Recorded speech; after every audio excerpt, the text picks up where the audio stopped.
Sveiki, mani mīļie klausītāji! Mani sauc Kristīna, tie, kas vēl nezina. Un es jums izlikšu tātad iknedēļas vēstījumu, kas būs no 28. janvāra līdz 4. februārim. Tūlīt jau mums jau ir viss janvāris būs beidzies un iesoļosim februāri ar katru mēnešu šajā gadā. Iesoļojot mēs ar vienu attālināsimies no 2020. gada. Un, protams, sekas būs arī 2020. gada ietekmē, bet, teiksim, būs vieglāk ar vien vieglāk paliks ar tām cīnīties ar katru mēnesīti uz priekšu. Tātad sākšu ar savām eņģeļu terapijas kārtīm. Tātad pastīsimies, ko mums vēlas teikt eņģelīši. No 28. janvāra līdz 4. februārim. No 28. janvāra līdz 4. februārim. No 28. janvāra līdz 4. februārim. Paskatīsimies.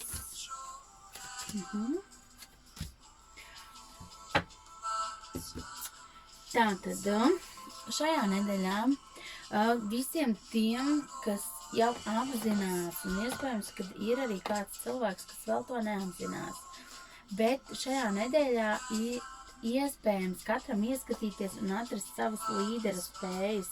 Ir tie cilvēki, kas jau ir dzimuši līderi, ir citi, kas nav pārliecināti par to, vai viņam piemīt šīs īpašības.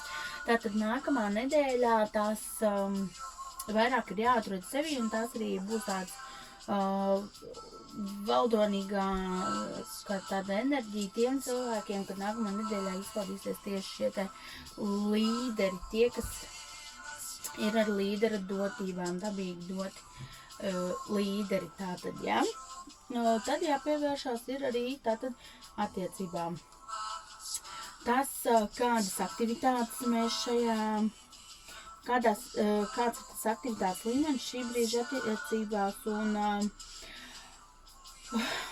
ir jāsaudzē, vairāk ir jāpadomā par savām savstarpējām attiecībām, tie, kas ir attiecībās, ja tātad vai tie, kas šobrīd plāno uzsākt attiecības, ir jābūt tā, lai šīs aktivitātes ir, protams, uz pozitīvas nots un būs ļoti jūtīga šī te attiecība tēma šajās dienās, kad gribēsies kaut kādas risināt, varbūt lietas, kas nav izrisināts un viss, bet kad mēģinam to visu tā mierīgi, cenšamies saglabāt mieru un ieelpot, ja nepieciešams izskait līdz 10 un tā mierīgi. Cenšamies tā saudzējoši, nevajadzētu šonedēļ teiksim tā, pievērsties tādām ļoti dramatiski atrisinot kaut kādus attiecību problēmas. Vajadzētu mēģināt,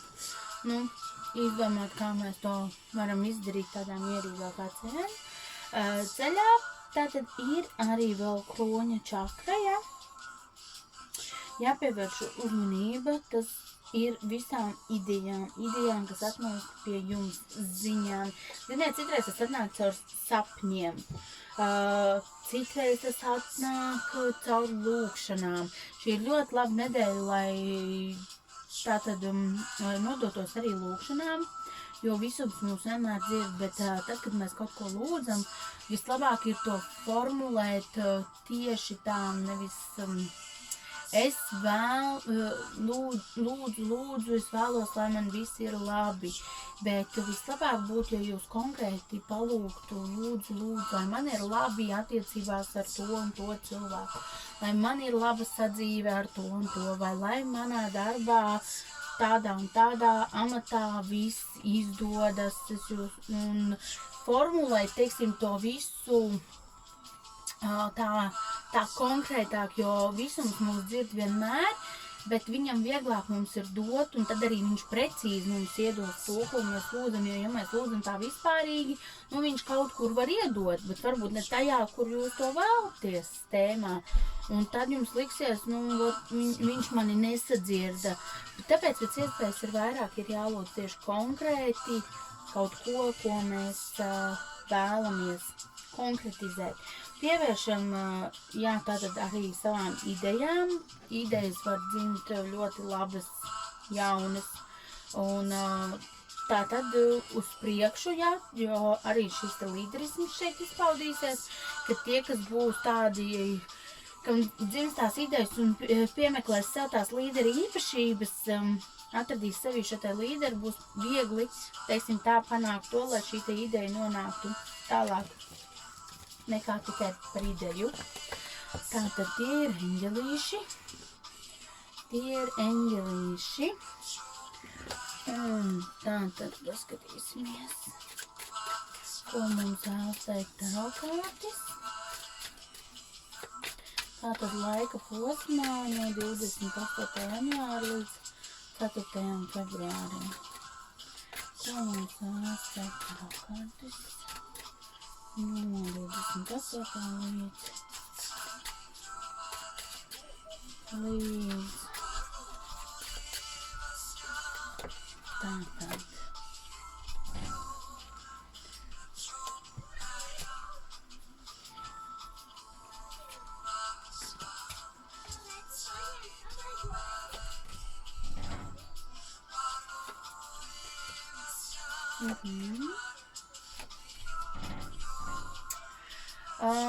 Šajā laika posmā vispār cilvēkiem diezgan lēnām nomainīsies enerģijas, nomainīsies beidzot uz pozitīvām enerģijām.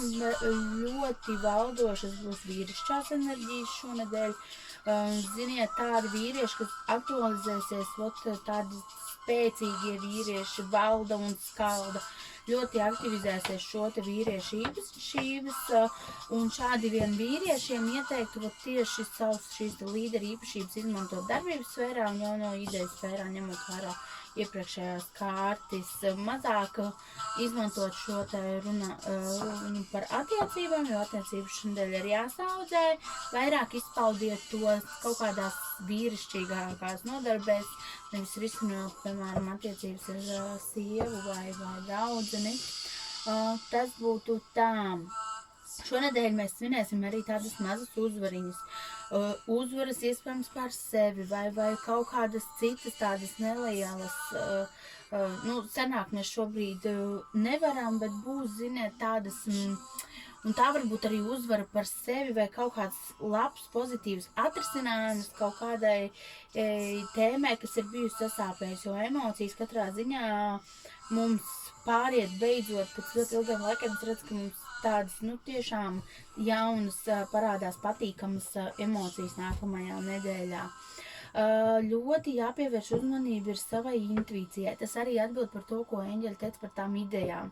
Kad mums ļoti bieži intuīcija saka priekšā arī un dīda, kad kaut kas ir jāsāk darīt, kaut kas jāiet, bet tas varbūt arī intuīcija tieši par attiecībām un visu pārējo. Tātad ļoti, teiksim, jāpievērš ar uzmanība visādām zīmēm un tādā ziņā.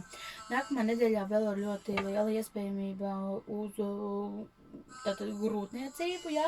Tās sievietes, kas neplāno šobrīd grūtniecību, iesaku piedomāt, lai šī grūtniecība neiestātos.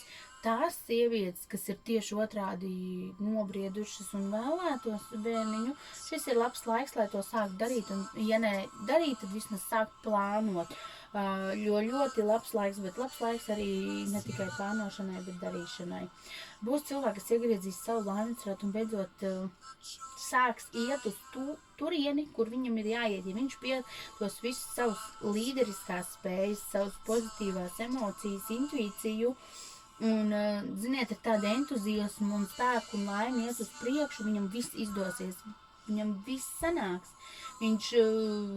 beidzot iegriezīs sevī šo te laimes ratu, šo te pozitīvo ratu, un lietas sāks iet uz priekšu pozitīvā gultnē, un ir sagaidāms pozitīvs rezultāts.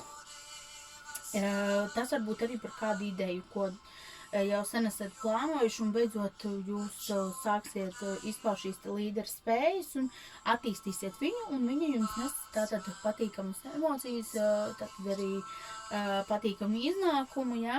Tas var būt arī patīkamu, teiksim, attiecību uzsākums arī, kad jau vispār būs tādas, jaunas lietas, nākamnedēļ jaunas darbības, aktivizēsies darbi. Iespējams, kāds arī sāks plānot atvaļinājumu vai kādu ceļojumu uz vasaras laiku. Ziniet, aktivizēsies, ļoti daudz idejas un plāni un, var sakot, tāds jauns sākums, jaunas darbības un sola pozitīvas emocijas un pozitīvas atrisinājumus situācijām. Tā kā ļoti labā nedēļa.